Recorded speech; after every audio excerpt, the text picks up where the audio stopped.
पकेजी से जो एसिड अछि विनेगर से पड़र सेटा ओके कामडा हां एटा एसिड एटा कोन लिखै छै एसिटिक एसिड आमे तीन प्रकार एसिड अछि सेठी सल्फ्यूरिक एसिड अछि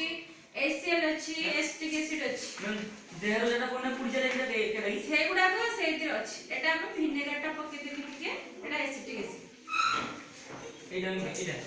हां सेगुडा को एटा देहर कोने पुडी एबे कोन करिया देखो आमे लुहा कट्टा थिले मु लुहा कट्टा को टिके अट्रैक्ट करिया पे तापरे एल्युमिनियम को लगी दिछि एटा गुटे होची गुटे युक्त अग्र भाबे कार्य करिवो आ गुटे कोन वियुक्त अग्र भाबे आमे कोन करिबा एबे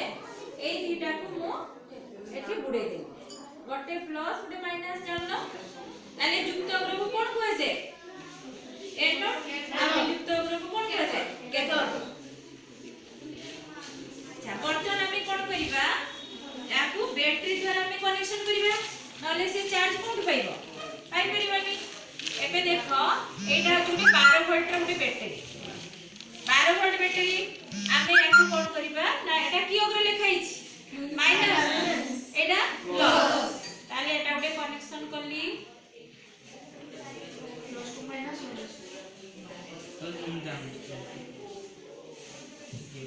तापरे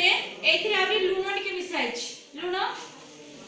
एटा लूणडा कोन लवण अम्ल आ खारक आमे जहा मिसेइले जलडा कोन हि जबो विद्युत रो सुपरिवाही होबो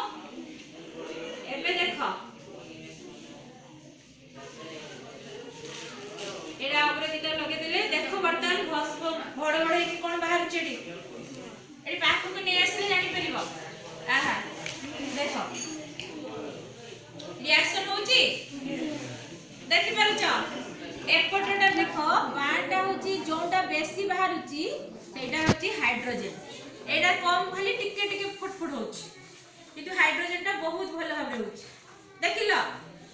आरो हाइड्रोजन होची कोन दुई गुण अछि ना हाइड्रोजन ऑक्सीजन होची गुटे भाग एटा बड़ बड़ के गैस बाहरुची देखि पारुछ एटा अछि जलर विद्युत विश्लेषण जल जते बेले भांगी जाय से कोन सृष्टि करे तुम जानिचो उज्जान और अम्लजान तेनो एठी उज्जानटा कोठी संग्रहित हुए से नेगेटिव जेहेतु से होची H+ आयन दिए से नेगेटिव अग्र पाखरे संग्रहित हो एटा हम कोन कनेक्शन करछे नेगेटिव ताले एटा होची उज्जान हाइड्रोजन ये पॉजिटिव अग्र से तो के कनेक्शन है सेठी कोन बाहर छि फटफड़ी टिके टिके बाहर छि देखो एटा होची ऑक्सीजन हैला ताले जल विद्युत उपस्थिति रे कोथि रूपांतरित हुए हाइड्रोजन और ऑक्सीजन हैला देखिलो तबे